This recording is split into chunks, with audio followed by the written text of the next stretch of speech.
What's up, y'all?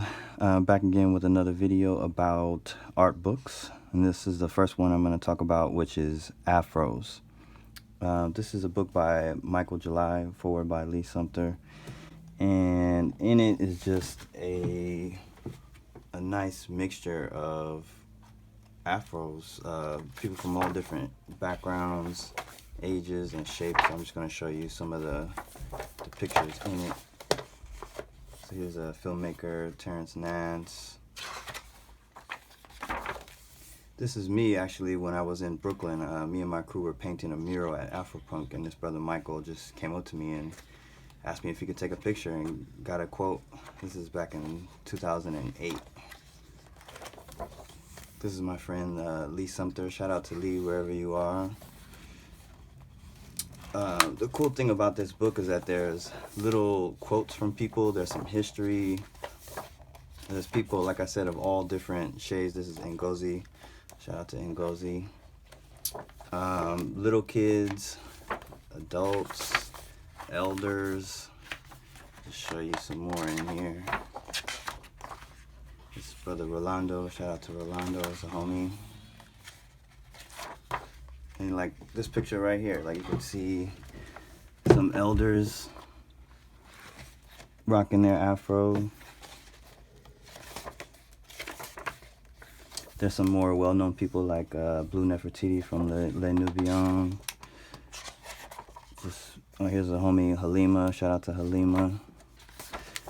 Just lots of beautiful pictures. And then if you look in the back, there's kind of like a collage of all types of people rocking their afros. I really recommend this beautiful photo book. It's a nice one to have on your coffee table. Afros, a celebration of natural hair. So this book right here is called Journey for Justice, The Life of Larry Itliong. A lot of people know about Cesar Chavez, and some people know about Dolores Huerta, but oftentimes they don't know about the Asian American cast that contributed to the farm worker strike. Larry Itliong and a whole group of Filipino organizers out there and farm workers. So this book was written by Don Mabalon, Dr. Don Mabalon, Gayle Romansanta, and illustrated by Andre Sibayan. And this is like a middle grade book that has illustrations and history about the struggle Larry Itliong and his crew went through. Not only his life, but what it took for him to get work and how they got together and protested some of the conditions where they were working. And they used to migrate all over California. So you can get some history. There's a little bit of ethnic studies, maybe some critical race theory out there. But this is a really awesome book, and I highly recommend it for high school students, middle grade. You could even read it to your elementary school kids. But it's a really dope one. Journey for Justice, Life of Larry Itliong. This right here is called We Are the Ship. That's a story of Negro League Baseball, written and illustrated by Kadir Nelson. Kadir is one of my favorite painters and kids bookmakers in the industry. And this is just one of the awesomest books that he created. He always makes awesome books, but this one, he really, I don't think it gets enough credit. He has a foreword by Hank Aaron, and what it is inside is a history of the Negro League and just beautiful paintings of some of the star and lesser known players. So you get not so much a picture book that's meant for ages 4 to 8, but more like a early reader or a middle grade book in the form of a picture book. So you just see some gorgeous paintings, and I can't even like show it all to you here just because it's so big, but it just delves into this world that was self-organized because of their denial in the white world of baseball to play. And so they organized their own teams all across the U.S. Even where I'm from in the Bay Area, they had a Negro League, even though the majority of these were in the South or the East Coast. And you get some just beautiful paintings like this one here, where there's atmosphere, there's action, there's movement, and there's just a whole lot of storytelling going on. This one's a Satchel Paige right here. And they even make a connection to baseball in Latin America. Baseball is big in Cuba, Puerto Rico, and other countries. And so this is a Santurce team right here. I really recommend getting this book and checking it out, even if you just like the artwork. I've read it, and it's really important history about the Negro Leagues. So yeah, check this one out. This right here is a book called The Mexican Muralists. It's about Orozco, Rivera, and Siqueiros, 3 titans of muralism in Mexico who influenced the whole world. In addition to be a kids book maker and illustrator myself, I'm also a muralist, and I was greatly influenced by some of these cats. And in this book, there's some historical context, history, pictures about the Mexican Revolution, and kind of showing some of the political education, history, and stuff that they put into their murals. And you get to see some of the sketches, some of the background work, the references. And they just made, the 3 of them, they just made really incredible murals that depicted indigenous Mexicans, the workers, the working class, the proletariat, and their struggle for equal rights, civil rights, workers' rights. Some really beautiful depiction of Mexican people. And each one of them, although they were all muralists and they painted fresco style and sometimes just paint on the wall, just really great history about not only U.S. history and world history, but Mexican history. And they made a lot of commentary, sometimes which resulted in the murals either being destroyed or painted or covered. And where I grew up here in the San Francisco Bay Area, there are several Rivera murals here still, so you can see them. But this is a great one to have in the home or the classroom, especially if you have someone who's a painter. All right, you should probably know this one. This is Disney's film Moana, created by Disney Animation, and this is the Art of book. If you're not hip to Art of books yet, please do yourself a favor and check them out. Not just for your kids, but students. If you have an office and you want a cool book for your office, classroom, because these are really great ways to give aspiring young artists and reluctant readers something to look at besides a screen. And so in an Art of book, basically they will give you some background about how the story started, the team, the directors. There's so many people involved in making an animated film like Moana. Not just the directors or the writers, but the concept artists, the animators, the story team, and the huge amount of research that they do, going to Fiji and Hawaii and all these different places to get knowledge from the locals about, what was really important to them and their culture and their lives, but also like making an amalgamation of these different cultures in a fictional land, Motunui, and then designing a character that looks like, an indigenous person from the islands or from maybe from Fiji or Hawaii or Guam or something like that. But this book is just, and it has an incredible international team of artists who came up with the look and feel before they animated anything. And like I said, if you got kids who enjoyed the film, this is a great way to give them something cool to look at, because you get to see lots of concept art.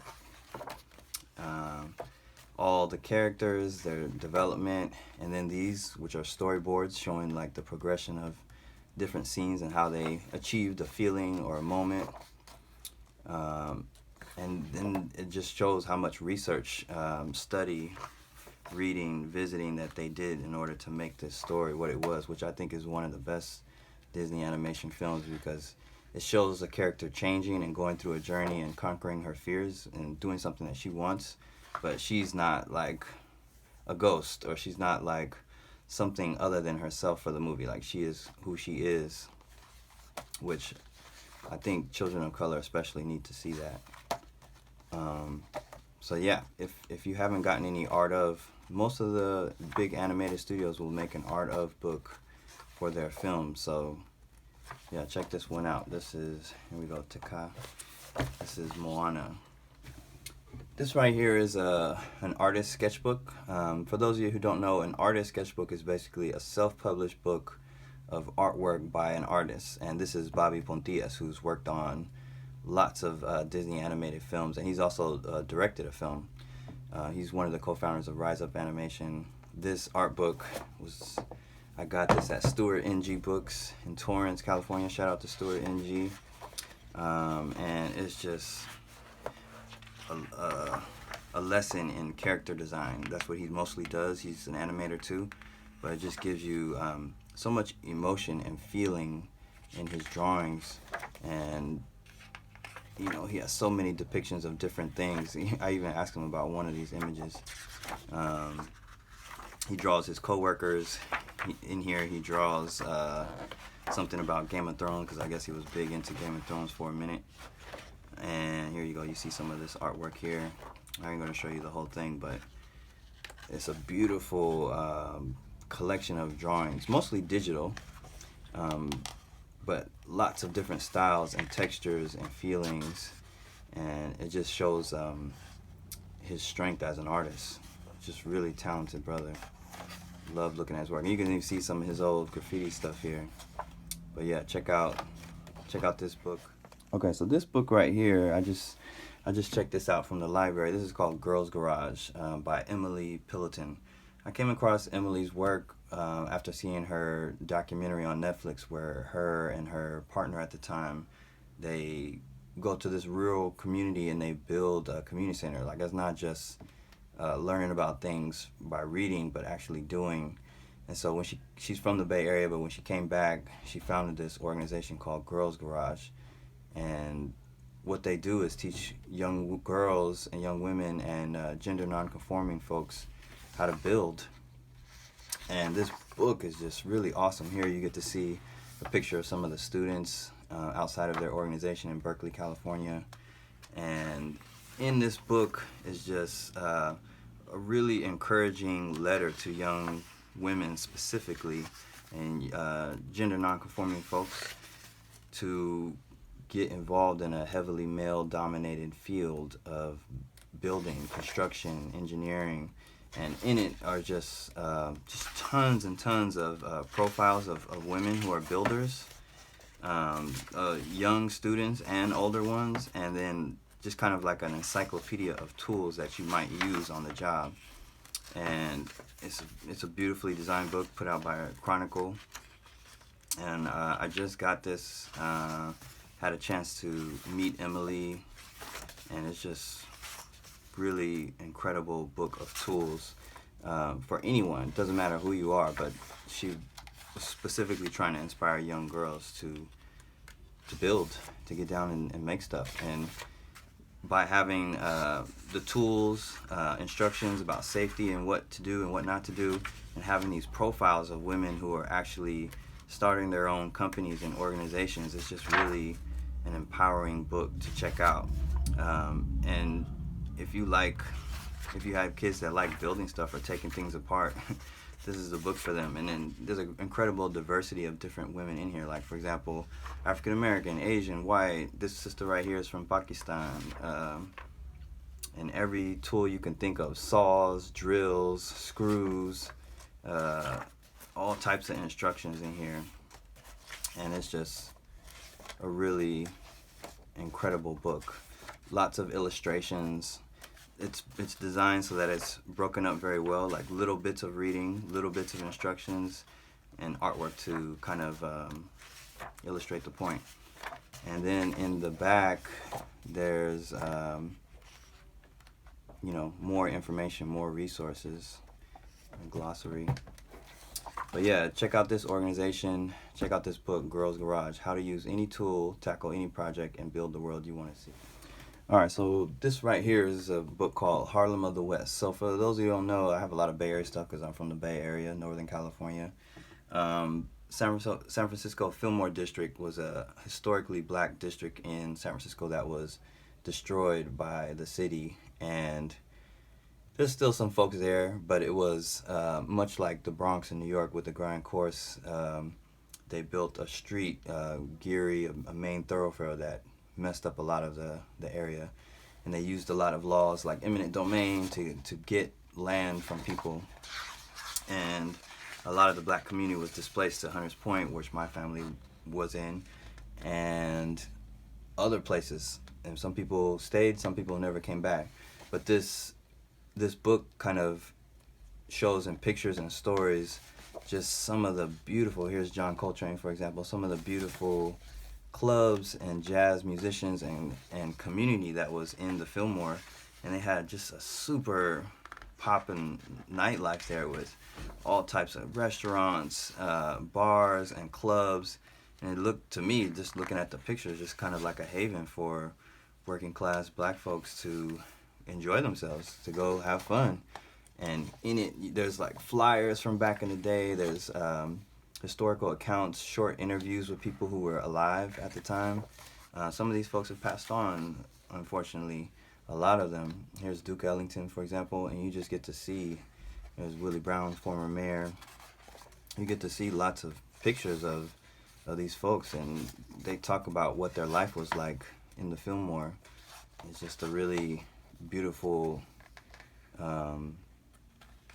mixture of photographs, texts, quotes, and I used it for research when I was doing some Black History Month art, just because there's just so much in it. My mom knows I like history, so she got this book for me. And being a kid from the Bay Area, this is also really cool to see, just because you know some of these areas, but you don't know them like this. I mean, for example, this radio station, you see a picture of this brother here from KPOO. This radio station is still up and running today. But there's just a long history of music and culture from the Fillmore, much of which was destroyed, but some of which is still intact. And this book, published by Heyday and by Elizabeth Pepin Silva and Louis Watts, is just an incredible archive of history. So I recommend checking this one out. Here's another artist sketchbook. This one is called Stranger Danger. I love this artist's work. She primarily does traditional media, watercolor, ink, and her drawings are, a lot of this book is drawings of people just around the LA area. She works in animation, and just lots of interesting faces and expressions, and she has a style to it. She doesn't just copy how they look. She puts her spin on it. She has her funk and her thing to it. And the drawings and the paintings are just gorgeous. Beautiful gestures. You can tell she's just really, really an astute observer of people. Not just like their body types and their facial expressions and how they look, but like the clothes they wear. And I love the way that she designs when she draws. This one right here is my favorite. This where she has this sister sitting on the ground with her dog, like the perspective and the emotion and the feeling to it. She's a really incredible artist. I highly recommend checking out her work.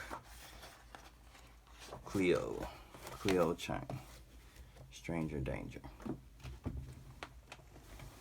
All right, this is a fat one right here.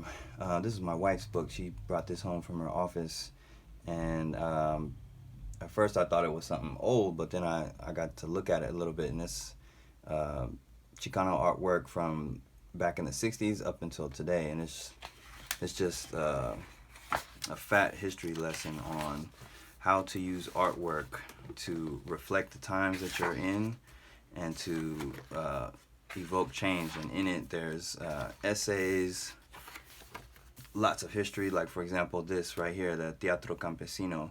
This is a group of comedians, actors, poets, activists who got together and started making theater about some of the working conditions that farm workers are going through. And if you don't read, if you don't fuck with books like that, this is a really great way, artwork, to reach people and to get them not only thinking about the issues that are happening in our lives and in the world, but the injustices and like how to highlight that. So like this, for example, This is a poster by the OG, Malaquias Montoya, who taught a lot of people how to silkscreen, and showing solidarity with Vietnam, solidarity between Chicanos, or what would be Mexican Americans here in the United States, and the Vietnamese, and saying, we're with you. We don't support the war against your country that our government is waging. So it says it in English, Spanish, and Vietnamese here. And these are really powerful pieces, whether you agree with the politics or not. And I grew up around this artwork, so it's really important to share it. This is the homie Ori right here. I met this brother, super talented cat from LA, Northeast LA, as he told me specifically. And he's made some groundbreaking artwork celebrating the lives of people who've been killed by law enforcement, by police. And right now he's actually touring the U.S. With this book and this exhibit of artists, just kind of spreading the message. This is another one by Malaquias Montoya, Yo Soy Chicano, which is a term, I'm not even going to try to define it, it's a long one, you can look that up. But this is an image I remember seeing as a kid. It's from the 60s, and this cat taught a lot of people how to do their thing. And these images are so important, like this one, for example, right here, Javier Viramontes, Boycott Grapes. My grandmother and my mother, and my mom's side of the family, I think my dad too, they were involved in this national strike against the injustices farm workers were facing. You know, everybody eats fruit and vegetables, but you don't always know about the conditions the people who are growing them face, especially how they're treated and how they're paid. And so this was a campaign back in the day to support them by boycotting the farms, because they didn't want to pay them. They didn't want to give them bathrooms, basic shit. This is a historic one by Yolanda Lopez, rest in peace, sister who just passed away. Incredible illustrator, muralist, activist. Shout out to Rio, her son, who I know. I got to meet Yolanda. Not only was she a great visual artist, illustrator, muralist, but she was also a photographer. And this is just a dope image. I mean, this is an entire class right here, just with this image. Who's the illegal alien pilgrim? If you start looking at the historical records of land, what was taken, what was stolen, the colonization of the Americas, which was all indigenous land, there's a lot of finger pointing that needs to go the other way, and for people across the U.S. and the world to understand what has happened historically. So, I mean, part of sharing these art books is not just to inspire young people to make art. It's a hope to get them off screens and looking at something that they might not normally see, which you as a viewer has access to share with them. This is by the homie Fabiano Rodriguez, another artist here from Oakland, where I'm from. This is a dope piece right here. My body, mi cuerpo. I decide, I vote. This is telling people who are trying to say that black and brown folks don't vote or they don't get involved in politics that, oh, we do. And we're about to change things. And that's why there's gerrymandering. That's why there's so many things of people taking folks off the voting registration so they can't vote. Here's a dope poster by Jesus Barraza, one half of Dignidad Rebelde, illustrating South African activist Steve Biko. And it says, the most potent weapon in the hands of the oppressor is the minds of the oppressed. And this book is just a great history. Here's one by contemporary artist Julio Salgado from LA. That's the homie. Shout out to Julio. Here's one of the homies Zeke Peña from El Paso. One by Shisu Saldamando. I don't know if I'm saying her name right. Saldamando. She's a dope artist.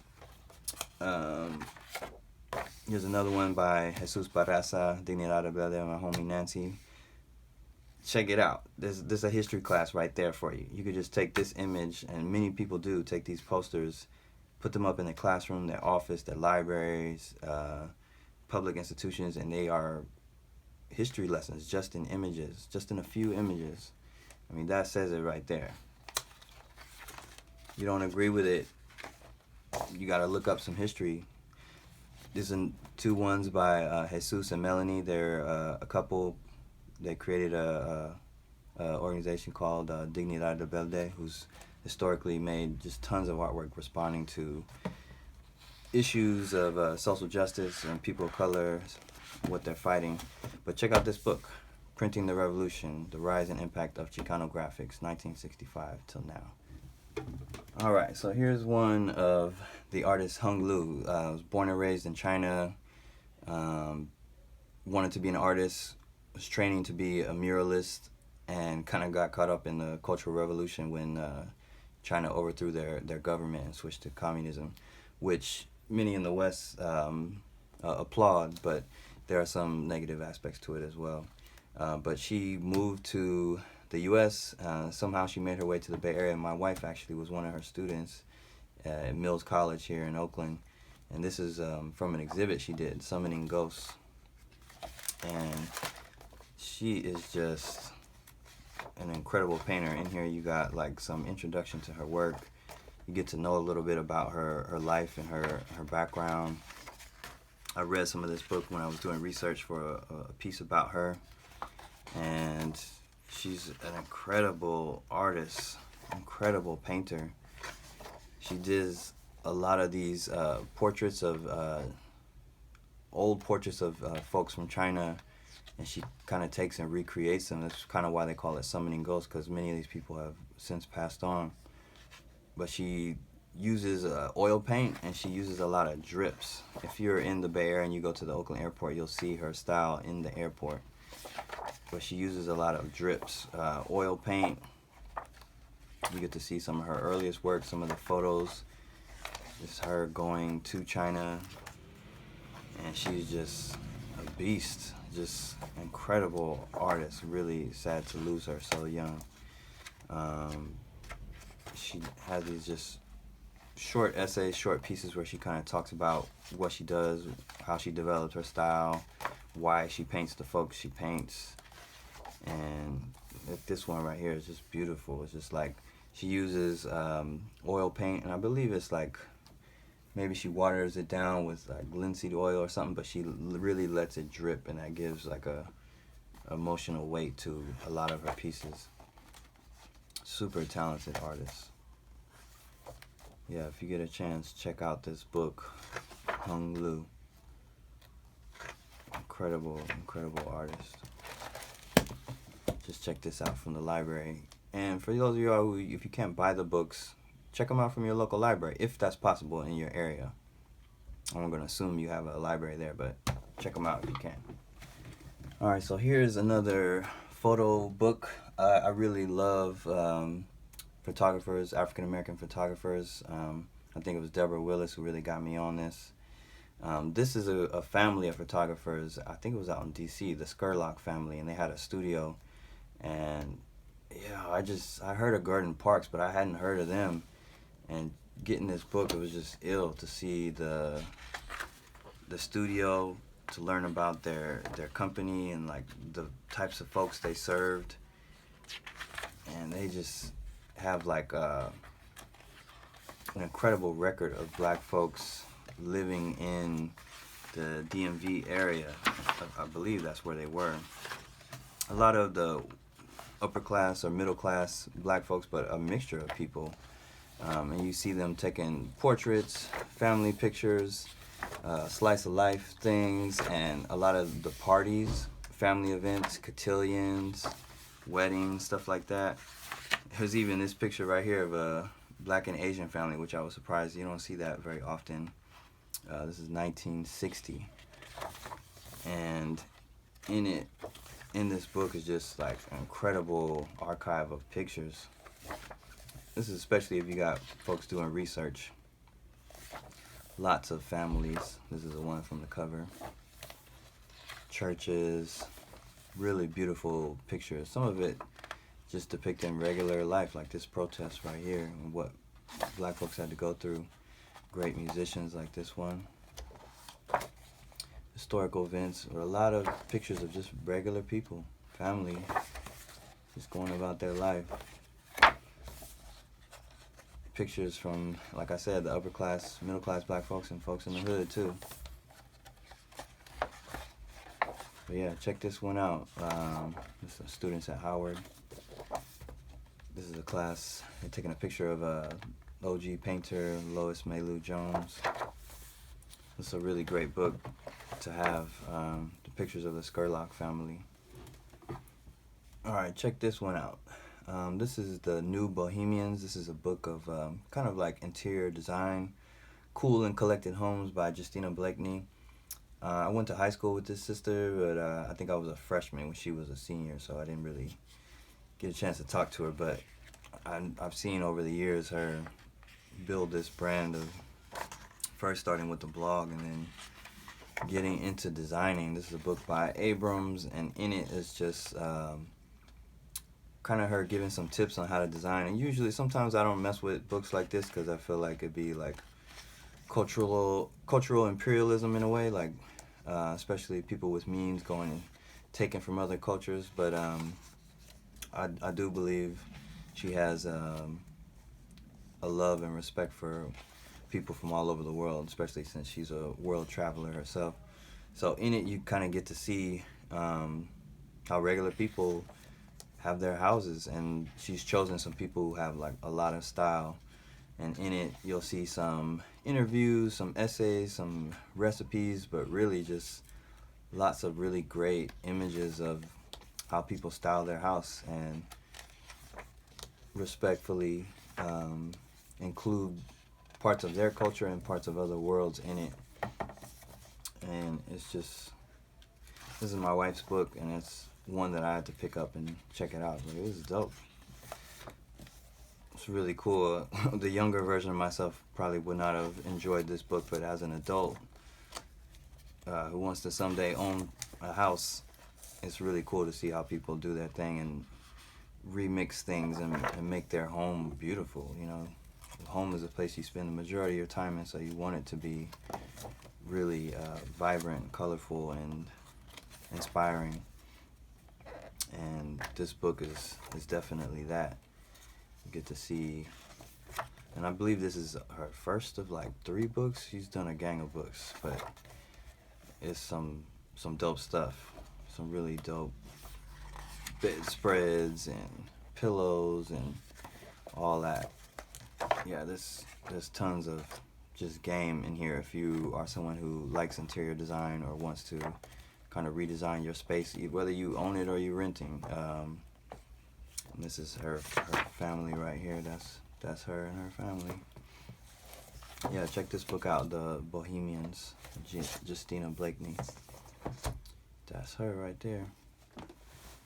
Okay, now for a little bit of magazines. This is Waxpoetics Magazine.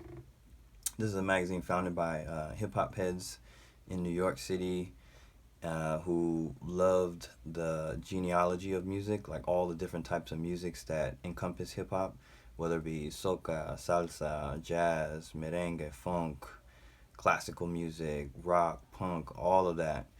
Hip-hop kind of pulls from it all. And this is a magazine from 2008, maybe, around that time. And the cool thing I'm a music head, I love music, is in it you get interviews with contemporary artists like this one, Devin the Dude, or Evidence from Dilated Peoples. But you also get some history about people from the past, and not just musicians, but cultural things. Like this right here is what they call a record show, where you could go and find old records to sample if you were making hip-hop. And, you know, films like this, Brazil in Time, which is about like American DJs going to Brazil and connecting with musicians there that they had sampled. And then they have these essays like this that are dope, that are just like blasts from the past, where you get to learn about older groups, not just the musicians, but sometimes their managers or their agents or their photographers. And then you get to learn about not the top 40, not the songs or the artists that everybody knows, but cats that you haven't heard of. And if you're someone who likes music, who appreciates it, you'll really dig this magazine. We found it. So I was a fan of this magazine before I got to be in it, but I got to contribute an illustration. This is one of the Nice Wonder. I did this back when I lived in Brooklyn. It was around the same time as the Afro book. And this was really an honor to get in this book. But so this is the old one. They took a break for a minute and they just started re-releasing new ones. Some of the old stuff, but a whole bunch of new stuff. So if you're a music lover, check it out. There's history in it, and there's articles from a lot of hip-hop based culture. There's contemporary cats in it. But like this, for example, this is Patti LaBelle. A lot of people know about Patti LaBelle, but they don't always know about the group LaBelle, which was an Afro-futuristic soul funk rock group in the 70s that really tore stuff down. I love their music. I love Gangstar. This is DJ Premier, Guru, rest in peace. This is a dope magazine, so check it out. Last but not least, this is a magazine by my homie Mike Nichols. This is Umber.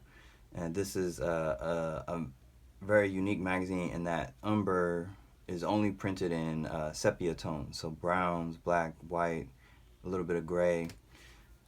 This is a beautiful magazine where he highlights people of color in a variety of different fields. This one in particular, he's done several, is about sports. So on the cover is Dania Cabello, who's from the Bay Area. Mike is based in the Bay, but he's from all over. And in this book, you get to see all the contributors. It's really dope about this. It's different than a Rolling Stone or Herb or Source magazine in that it is homegrown. You know, it's all independent. Here's one about Maurice Woods, executive director of the Interact Project. In this, you get some illustration, some quotes, some photos, some articles. This one in particular is about sports, so you get interviews with lots of different people, think pieces, some history. And like I said, it's all sepia tones. This is a homie, Dania. Shout out to Dania. Shout out to Mike, too, who published and designed and illustrated this incredible magazine. Yeah, this issue is about staying fit, and there's lots of different ways to go about doing that, as you can see. Yeah, it's a really dope magazine. He does these design and the illustrations and the printer. Yeah, it's really cool. Like this, for example, this is a dancer who recreates the Mad Max, but in dance and ballet. She's Furiosa. Here's the homie Douglas Miles from Arizona, Apache Nation. Shout out to Douglas. Dude's been making designs for a long time. Here's his son. So you got like people who skate, who ride bikes, play ball, motocross, all types of different sports in this one right here. And the design, the print quality is just beautiful. So yeah, check this one out. Umber. This is more for, I would say, the adults or the older kids, but check it out.